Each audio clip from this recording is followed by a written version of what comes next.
Well, if you listen to this show, you probably do want to scale up faster. So how do you scale up faster? But in particular, what if you're not a funded company? What if you're bootstrapped? What if you own the business? I've got some clients right now that are bootstrapped. Historically, most of this audience is bootstrapped, right? So you probably don't have a whole bunch of VC money to grow your business. And that is what our show is all about today. What are real lessons and real underlying principles of lots of companies that have scaled up? That's what we're getting into today. Hey, everybody. I'm Bill Gallagher, scaling coach and host of the Scaling Up Business Podcast. We bring our show to you every week with one of the speakers, authors, gurus, CEOs in the world of scaling up. And there's over 500 episodes on everything to do with your strategy, people, execution, cash, all that and more at scalingcoach.com. As well as our free course on the 4 stages of scaling up, how to navigate each stage and what's involved. So there's a free course there. You can go get that now. You can also get this show notes for this show and everything else, the links, all that kind of thing, links, offers, like whatever else. Our monthly workshops in scaling up, all kinds of stuff and more at scalingcoach.com. So go there for all of our good stuff. All right. From Cleveland, Ohio, Pete Martin joins us. Pete spoke recently to our Scaling Up audience, and we wanted to spend a little time and go a little deeper and take it from a different angle and let him share some of his things. So Pete has an extraordinary background, highly successful in growing, scaling, and selling companies, and pretty good size, and to really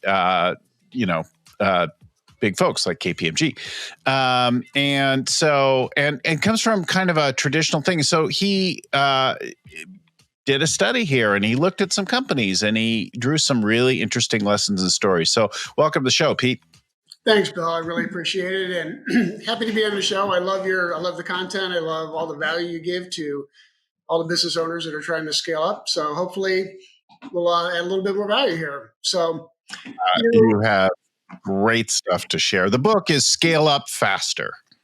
And the link, and we'll put that on at the end as well, but scaleupfaster.com is where you can go get more. So, yeah, let me give you a little backstory, kind of how this book came about. So, as you mentioned, I sold. I've kind of done the whole gamut of being an entrepreneur and working for big companies. So, when I was 18 years old, I thought I was the smartest kid on the block. So I started a car leasing company back when nobody leased cars. So it was very missionary selling.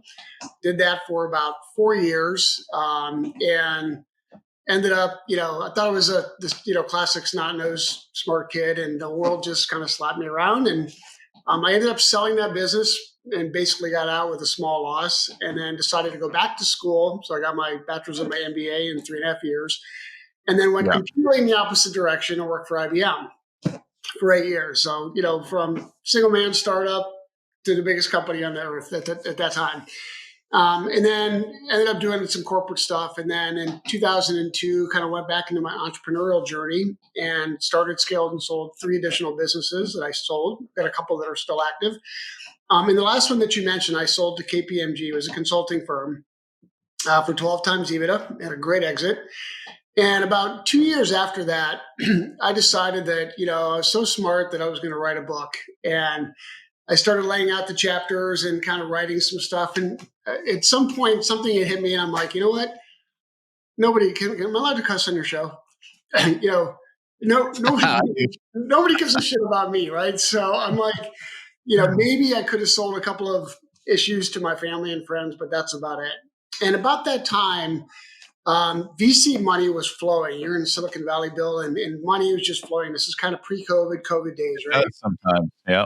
And, in the business media, I kept reading about the unicorn founders, and it really kind of pissed me off because to me, you can go be valued at $1 billion or $50 billion, like your son's company, but you haven't created a sustainable company, right? And we've seen this last couple of years, a lot of these companies that raise hundreds of millions or billions of dollars are literally out of business now.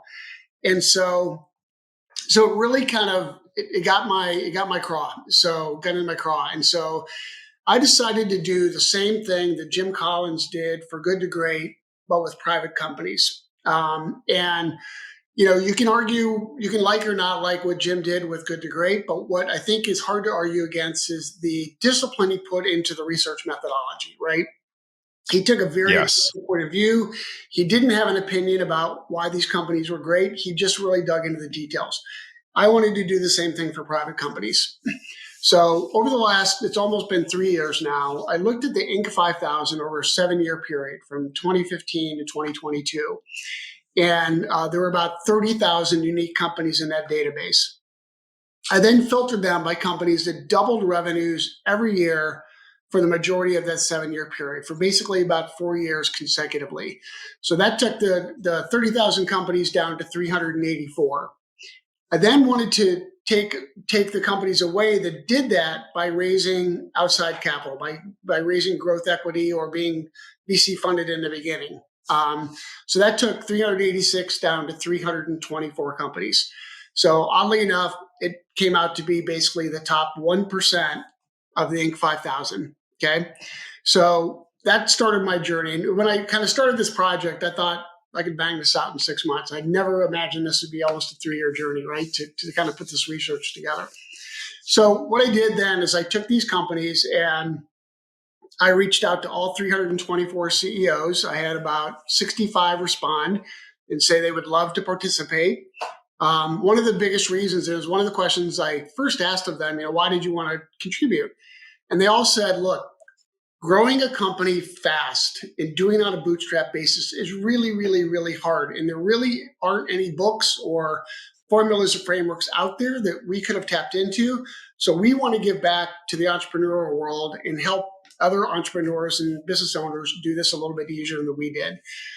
So I went about then researching. I've had almost 90 some interviews now, face-to-face Zoom interviews like we're doing here. I had over 300 questions of CEOs and their executive teams. And then I riffed off of Vern's 4 Decisions framework, which, our audience is very familiar with. I put a Pete spin on it, but that's the essence of the book. So I looked at first the team, and then I call it customers because without customers, you don't have a business, right? Right. So, sales, marketing, and service, kind of from the functional perspective. Right. Then we've got the capital piece of it, right? You got to have cash. And then I call it strategic execution. So, not everything that you do operationally is equal in terms of a growth lever. So I really want to understand what their growth levers were. So that's the essence of the research. And now obviously the last one is kind of leadership. So I'll touch on some kind of high points from the book, and then we can dig into some of these very specifically. So one of the first things that I thought was a little bit shocking is none of them had a business plan. And I've got an MBA, and the only CEO that I talked to that had a business plan was a guy who had just graduated with his MBA, and he thought that's what you're supposed to do, right? So Silicon Valley talks about getting product market fit. That's effectively what these guys did, right? They went out, they talked to customers, they figured out what the customer problem was.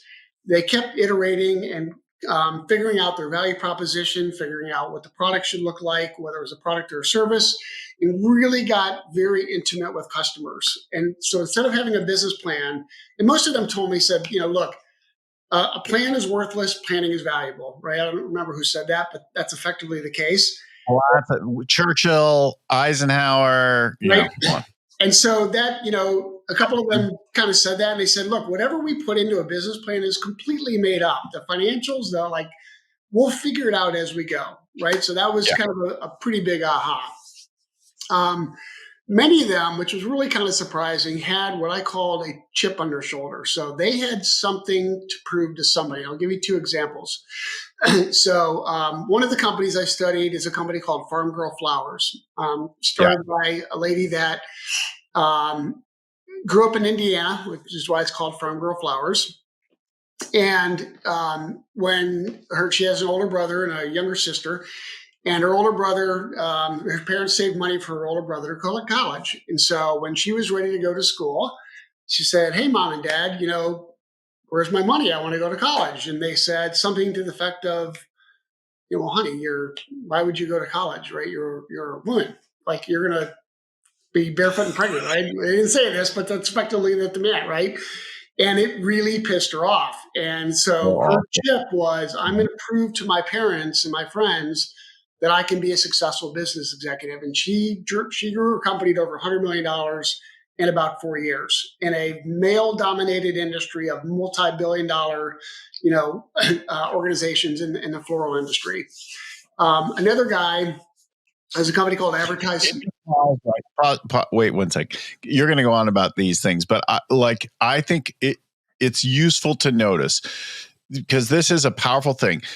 Very often leaders who accomplish stuff have this, and somebody did something and said like whatever. And there was a guy, it wasn't Led Zeppelin. It was somebody, and they were like, yeah, why I did all this is because my music teacher told me I'd never amount to anything. And I was like, F you, buddy, I'm doing it. I had a woman that I coached who was really accomplished, and she's like, I just was heartbroken and then angry when a professor told me that women didn't belong in engineering. And I'm like, good for you. Like, turn it around and let that fire fill you up. It's okay. Like, you might have some healing to do at some point, but yeah, I mean, the section I have in leadership, I call it they leaned into their chip, right? So I think when people hit those situations, they go one of two paths. One, they're just like, you're right, I suck, and I'm just going to kind of pack it all in. I'm going to do my thing. But the ones that really were successful, they use that to fuel them, to fuel their growth, right? Yes. Exactly. Yes. So that was kind of a very interesting aha that, I discovered through like a lot of them. They were all very lean at the top. The average revenue of these companies was about $78 million, right? So these are pretty good sized companies.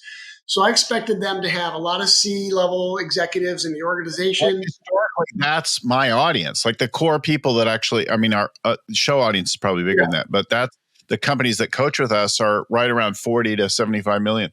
Yep. And so, when I asked to talk to the leadership teams, and there were a couple of cases. There was two companies. One is they'll do 180 million this year. The other company they're over 100 million as well. And they're like, I want to talk to your marketing person. Well, you're talking to them. Well, I want to talk to your sales guy. Well, you're talking to him. And I'm like, hold on, no, come on, right? And so they were very lean at the top, and part of that is just being bootstrapped, right? But they figured out how to do things very efficiently without having a lot of overhead, and they really pushed decision-making down in the organization. One of the other very interesting things is I'm a marketing guy by degree. I got my MBA or my bachelor's in marketing, MBA in finance, but I've always professed this concept of this fully integrated marketing. So, you have SEO and you have this channel and that channel and this channel, and they should all be integrated. And if you do this, growth will just happen. It was completely the opposite. They all had a single growth lever that they figured out that fit the culture of the company. And they went and they mastered that. 5 of the companies that I talked to that were between 60 and 150 million, their number one sales method was cold calling. Believe it or not. So one of the companies I talked to is called Freestar. And what Freestar does, are actually in Arizona, and they will effectively go to a publisher that has a website that sells advertising on the website. And these guys are the best in the world at monetizing that advertising platform on the website. So what they will do is they will literally take over your website, all of the revenue side of your website, and they have all kinds of algorithms and everything to maximize the revenue. Well, they call up publishers and say, hey, we want to take over your website, right? I mean, it's really kind of crazy.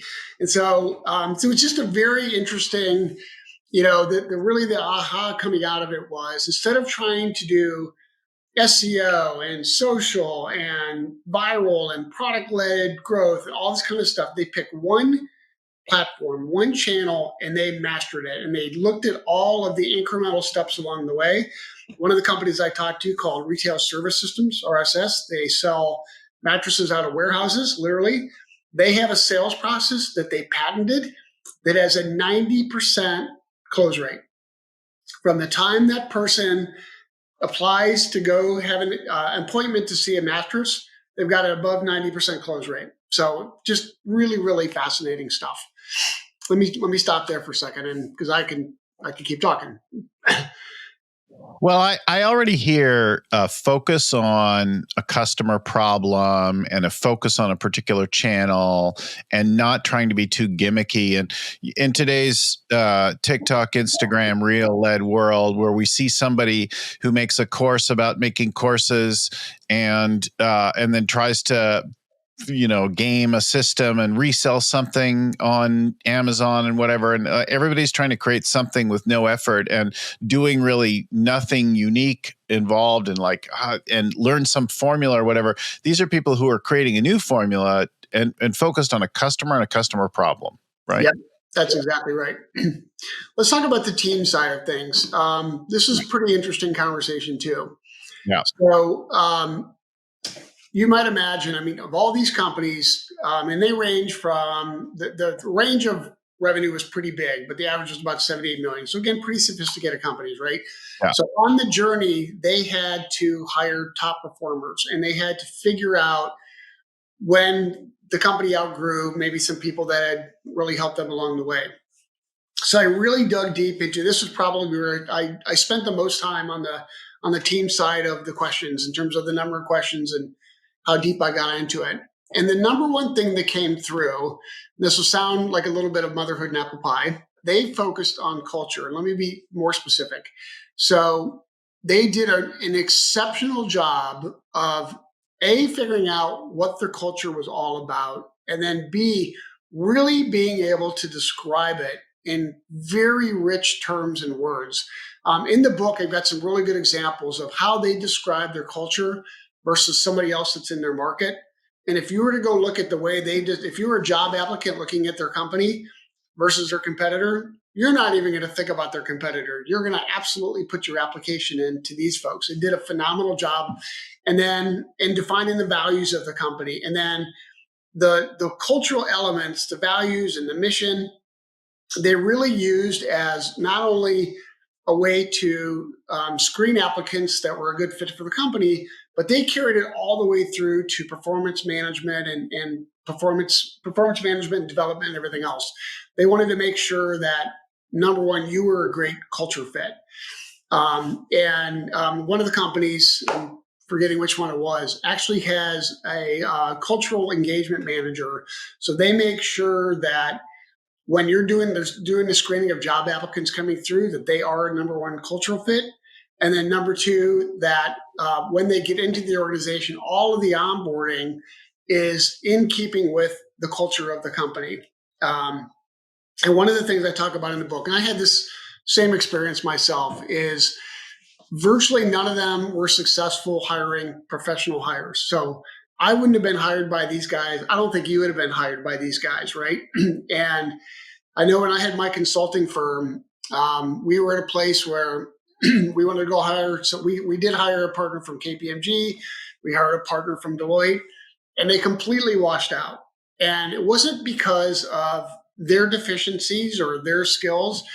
They weren't a good cultural fit. And, one of the things that I talk about, and they found exactly the same thing is, if you're IBM, I work for IBM, I could go get a meeting probably pretty much with anybody. With Pete's consulting firm, they're like, who the hell are you? No, I don't think so, right? And so it's hard to separate the brand equity that the company's working for from the individual performance, right? And that's kind of what they found. So what they discovered was if they were going to hire a professional hire or even contractors, some of them talked about they would hire from Upwork or Fiverr or whatever, but they would take the cultural screen that they'd use for employees and actually apply it to contractors. So it's really pretty surprising.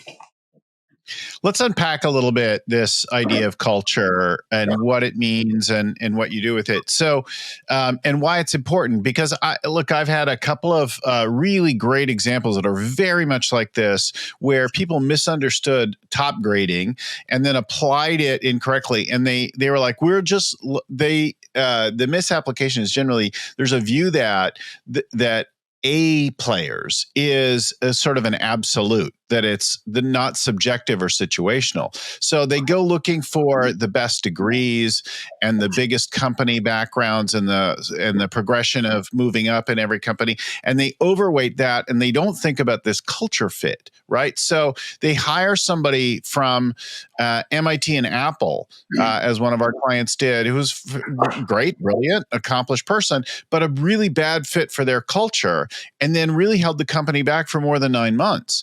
And another one who hired somebody with a really extraordinary background and grew some big companies, that kind of thing, but they were a very small company, a very different, scrappy, hands-on environment, and the person bombed again because they wanted to rely on vendors and departments and teams of people and not rolling their sleeves up and being practical about it. So time and again, we overweight people from bigger environments and then don't think about culture. So what is culture? And culture is a little nebulous, right?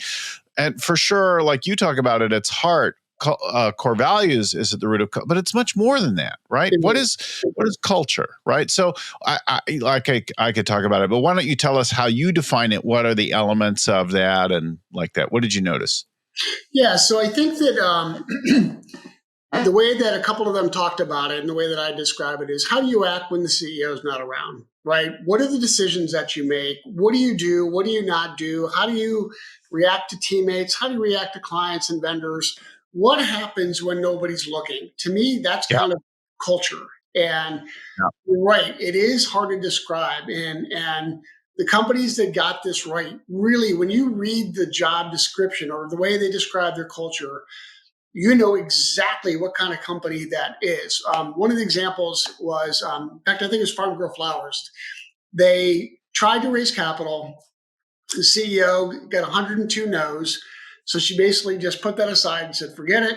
We're just going to go bootstrap this thing. And they put bootstrapping at the very center of the culture. So when they were talking to a job applicant, they would say, let me tell you what we're all about. We are a bootstrap company. Let me tell you what that means. We're not cheap, but we will take time to make decisions. And they kind of would walk through scenarios about what being a bootstrap company means, with the benefit being, oh, by the way, I, as a CEO and our leadership team, we make all the decisions. There's nobody that makes a decision for us. And so every decision we make is for employees and for customers. And so we could also talk about not only what is the culture like in rich detail, but what is the benefit to that individual of going into that environment? And they'd say, look, you're not going to make the most money here on a salary basis, but on a performance basis, you could make more.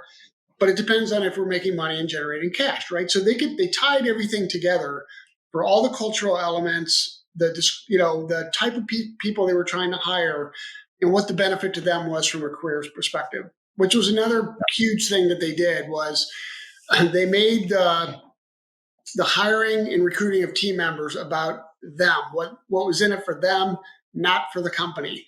A great example was a company called JCW Group. It's a staffing and recruiting company headquartered out of England. They've got a bunch of offices here in the US. And if you go to their website as an applicant, it's the first time I've ever seen this. They actually have a career transition plan. They have the roles of the company, how you move from one role to another, what you need to do to go from one other one, why you would come work for them. They hire a lot of people right out of college. And so they want to know, what's the career map look like? And how do I move from this one to this one? And phenomenal, right? They made the whole process about the candidate and what's in it for them. This was very consistent with a lot of the other, what I call BFGs, or bootstrap fast growth companies. So in culture, when I'm working with teams on culture, the thing that I first want them to get is, so think outside of business culture. What are some cultures, right? And at first they have trouble naming them, but I'm like, look, go really basic. You have a regional, ethnic, religious combo cult, like you have some things like that. And if you're in North America, you probably have a combo culture that's both regional, ethnic, and religious, and it's a blend of things. I know our family will celebrate both Hanukkah and Christmas. It's North America, and we have all sorts of identities in our family. But and when you think about that, then think about there are holidays around which we say things, around which we put up things that look, smell, taste.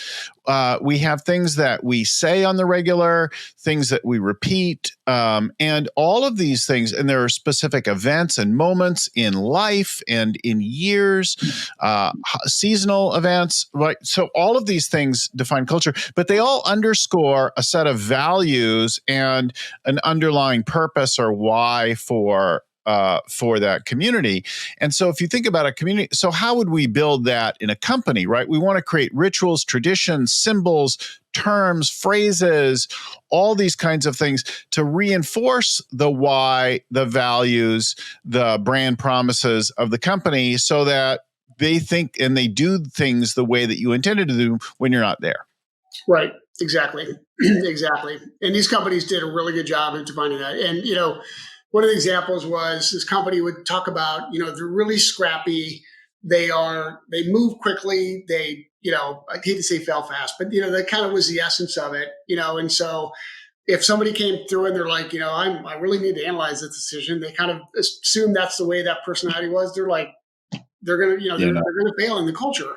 So they picked verbs and adverbs and adjectives to really kind of hone in on what it meant. And they were, the way they described the culture was slightly different than the values. The values underpinned something that all of the applicants needed to have, and it was beyond, honesty and integrity, whatever. Again, they did a pretty good job of kind of defining those, but it really was separate from the culture. So you could have the same set of values and go to work for the scrappy company versus we're an engineering company. Like, one of the companies was an engineering company and they were not scrappy. They were designing sewer systems and they're like, we're very cautious about what we do. We are very disciplined and right.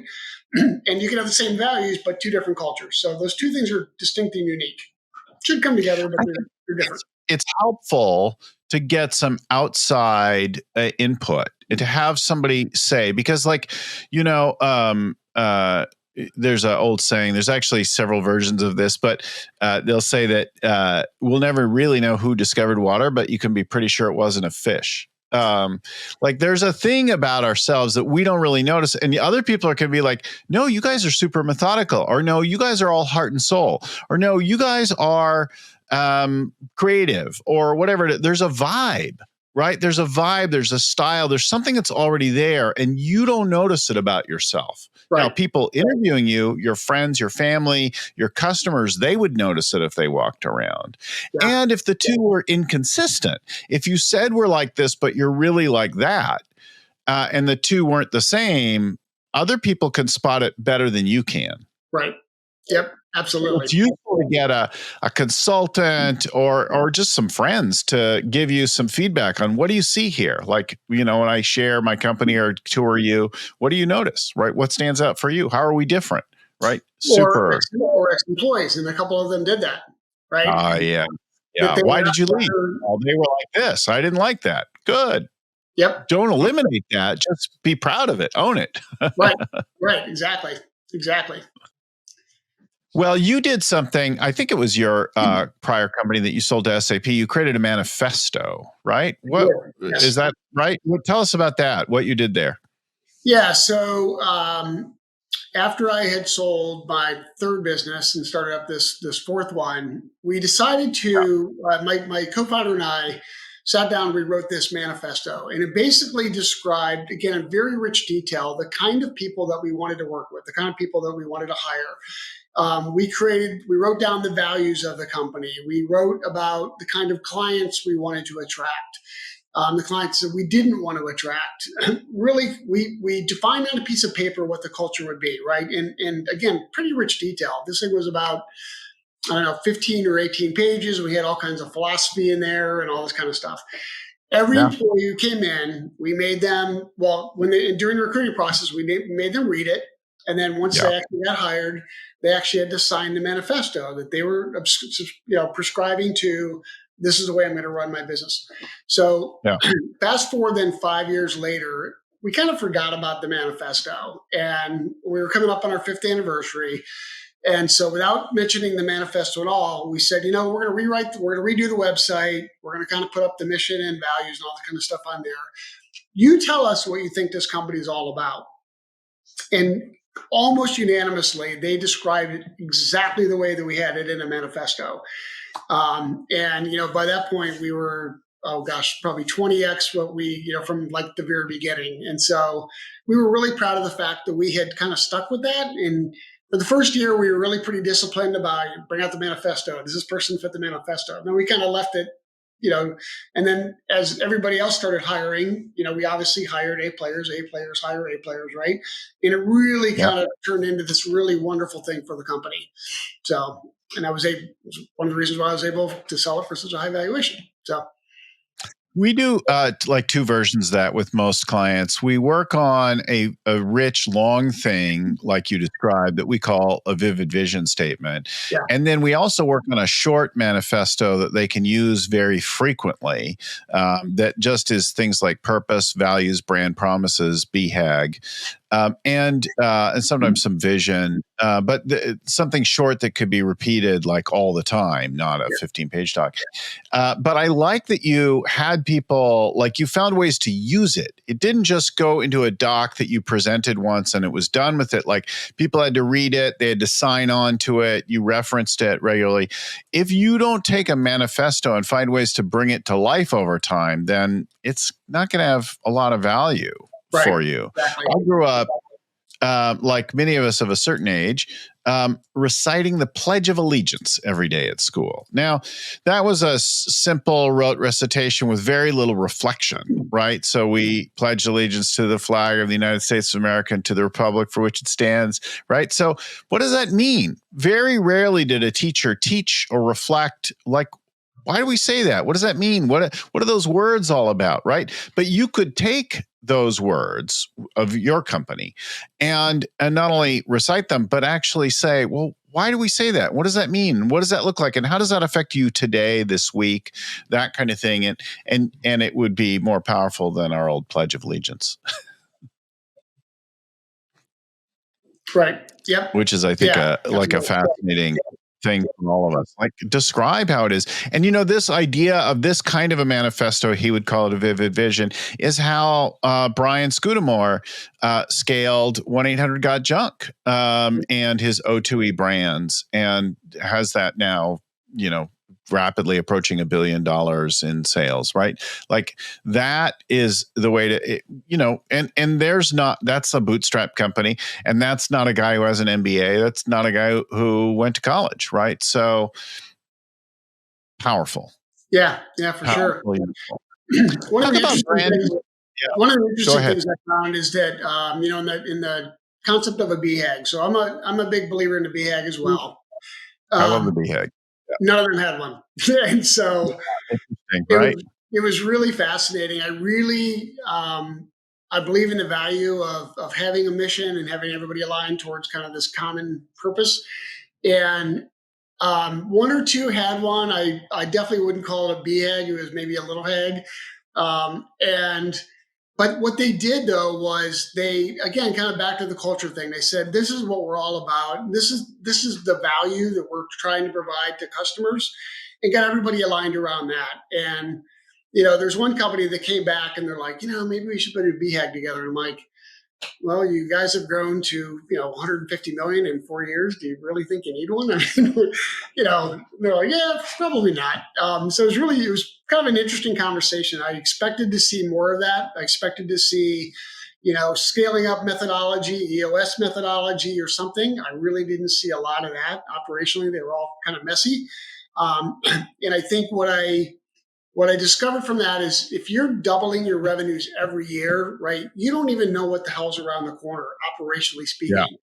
And so there's a lot in the book about kind of this maturity model that they all kind of went through over time and have just figuring out. And at some point in time, they're like, all right, we need some systems for either compliance or risk reasons. But, I think that a couple of them said, if we would have bought an ERP system when we were like 5 years ago, it probably would have killed us because we would have taken off the ball from our customers, and we would have been focusing internally instead of externally. One of the companies, who shall remain nameless, was 110 million in revenue. Phenomenal customer experience, phenomenal brand, great customer loyalty, amazing community. Their financials were on Google Sheets.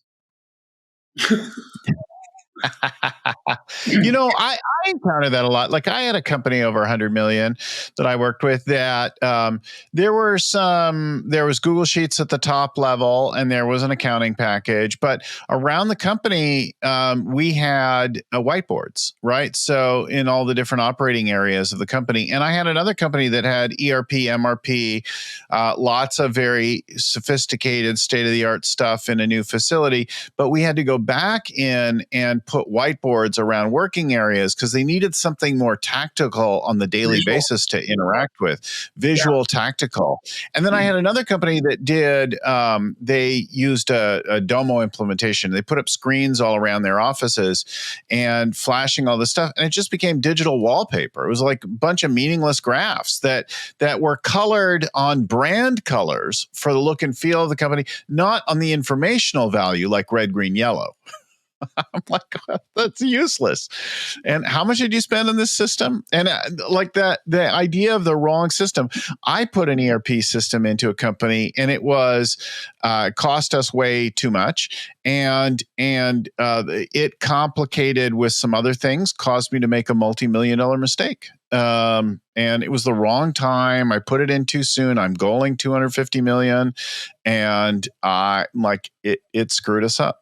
Right. Yeah, I mean, I've spent most of my career putting in ERP systems, and it killed me to hear this, but I also saw all the horror stories, and just like the story you just told. So I got it. And I kind of reflected back on, man, if you're doubling every year and you just literally don't even know what's coming around the corner, like, you don't want to put in an ERP system. It's going to constrain your growth. So no, it's a really brilliant idea, right? But it's and I have many clients that have put them in the past on their way to something, and when I did it, and I put in an open source version of SAP, and in a company that was way too small for it, and it really overcomplicated everything that we did, and it created a permanent job for our software vendor.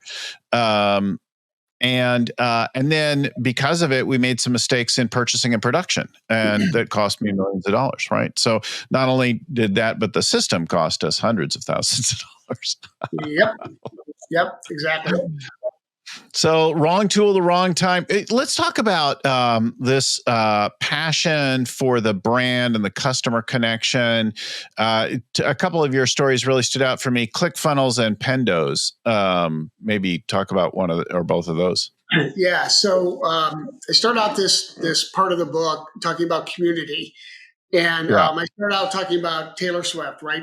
Are you a Swiftie, right? So what I think she has done, and I won't get into the personal story, but I'm actually 1 degree from Taylor Swift at this point. But yep, no, I won't go into that story because my daughter will kill me. But what's really interesting about Taylor is not. I don't want to say anything against her music, about her music or her playing ability, whatever. But she has mastered the art of community. Right? There's nobody that has a more loyal fan base than Taylor Swift. And this is what a lot of the companies did really, really, really well. So ClickFunnels is a SaaS company. They sell sales funnels, and we've all probably been through them, buying whatever product, particularly an information product, right? So these guys are about 140, 150 million this year. They were one of the fastest bootstrap companies ever to go to over 100 million in ARR in about 4 years. And one of the things that the CEO, Russell Brunson, did that was just phenomenal is they created this community called Funnel Hackers. So, and if you're an old guy like you and I, Jeffrey Moore talks about this book called Crossing the Chasm, and it's about how do you create an industry around your product or service, right? So in other words, community.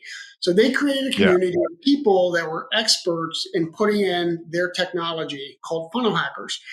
And he tapped into this group of folks that were making money from being consultants in his technology. So he went with it, and they created a community called Funnel Hackers. And they actually created a manifesto about what does it mean to be a funnel hacker. And we are bootstrapped, we are scrappy, we are resilient, we are greedy, and like literally built a manifesto for these funnel hackers. And one of the examples I talk about in the book is, I look to see how rabid a community is by how many tattoos somebody has of their logo on their body, right? There are people that click funnels tattoos on their body. It's pretty crazy. And his whole business is around nurturing and fostering that community. They have a live event every year where they give away awards for people that have built businesses through their technology, right? It's not even about the product anymore. It's about the community. And if you think about it, if you can, we talk about NPS and the stuff that we do, Net Promoter Score, and, really nurturing that customer loyalty. If you go one step further and you create a community around it, and that's your way of going to business, your cost is zero. You want to talk about customer acquisition cost and virality and loyalty and all this kind of stuff. If you can master community, then you can be a rocket ship and do it on a very profitable basis. But the proviso is you can't try to control the community, right? The community needs to govern itself. And companies have found that if they've tried to kind of insert and change it, like we just saw this with Reddit, right? Reddit is a pretty rabid community. That's the story. Yeah. Right? They can blow up in your face. Yeah, I mean, you start to mess with the community and try to govern it, and it will turn ugly. They will turn on you. There's more than one guy out there with a Zune tattoo on. I don't know if you remember the Zune audio player from Microsoft, but I do. Be sad.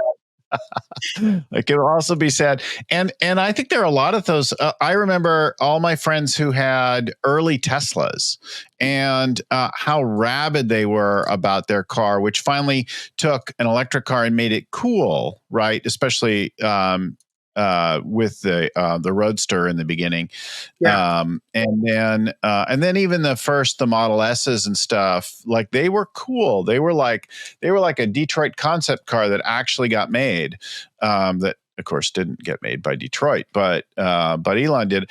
And now they've gotten so big and it's gotten a little out of hand, and they have tried to sort of push their base into things, and they've gotten alienated by some of the mouthings of the CEO.